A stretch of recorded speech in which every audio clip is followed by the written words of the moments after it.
We have a brand. New York has a brand. President Joe Biden and former President Donald Trump have agreed to face off in 2 debates.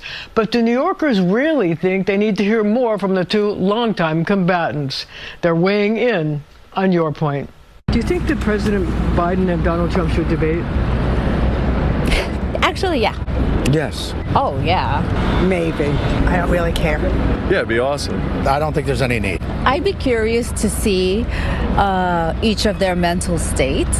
Because it would show up how stupid Trump is. Donald Trump can't behave himself. So therefore they shouldn't debate? He wouldn't agree to any rules. That would be embarrassing because I think Biden will probably run laps around Mr. Trump. I actually love to see them take some type of mental acuity test together. Same test. Yeah? Yeah. Who do you think would win? Hands down. The person who tells the truth. Joe Biden. What? Who do you think would win? Hands down. The person who tells the truth. Joe Biden. I've been looking forward to this. And so I was sort of raised in the Puerto Rican community at home politically. You said in March that you would go to East Palestine, Ohio. You came here. How come you haven't gone to East Palestine yet? Well, I haven't had the occasion to go to East Palestine. There's a lot going on. And let's lay one thing to rest. I may be a practicing Catholic. I used to go to 7:30 Mass every morning in high school and then in college before I went to the black church. But I'm going to shut down the virus. This day, 30 years ago, Nelson Mandela walked out of prison and entered into discussions about apartheid. I had the great honor of meeting him. I had the great honor of being arrested with our UN ambassador on the streets of Sivaady trying to get to see him on Robbins Island. When I marched in the civil rights movement, I did not march with a 12-point program. I marched with tens of thousands of others to change attitudes. They say the rest of the world's not in good shape. Other people aren't in good shape. I think inflation has gone slightly up. It was at 9% when I came in. I learned a lot. And I made a lot of friends. Did you ever save anyone's life when you were a lifeguard? Was anyone ever drowning? Yeah. You did? Yeah, well, half a dozen times. Usually younger kids, but... You do the thing with the whistle and then jump in the bathing suit? And you got it. No kidding. You liar! And so he was up on the board, wouldn't listen to me. I said, hey, Esther, you, off the board, or I'll come up and drag you off. Well, he came off, and he said, I'll meet you outside. My car, these were all public housing behind it.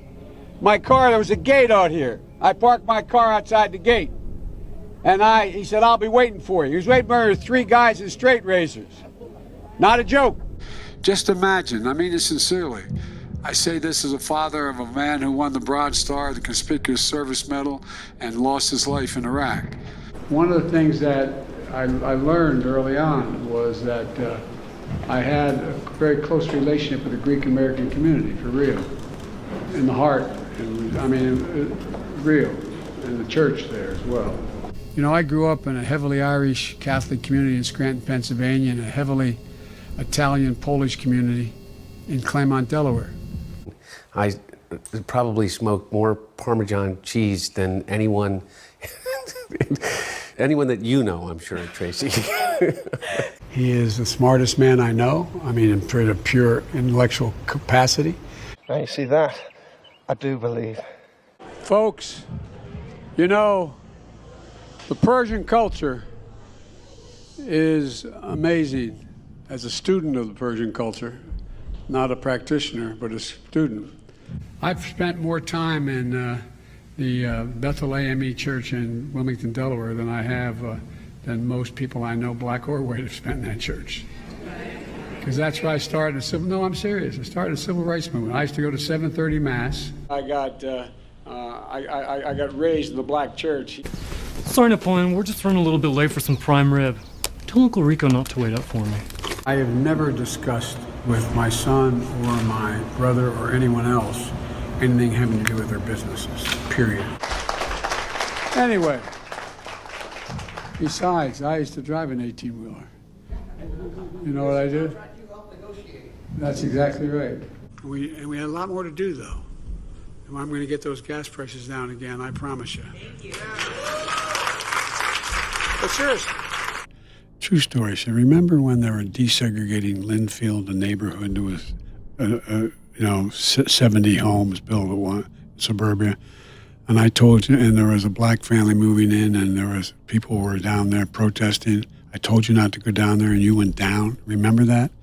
And you got arrested, be standing on the porch with a black family. Right. And they brought you back, the police. And I said, yeah, Mom, I remember that. I promise you, if I'm elected president, you're going to see the single most important thing that changes in America is we're going to cure cancer. He's all about disinformation.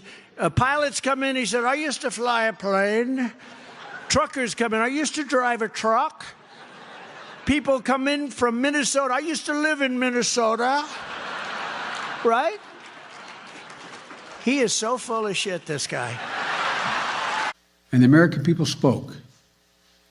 This agenda, the agenda that's in these bills, is what 81 million Americans voted for.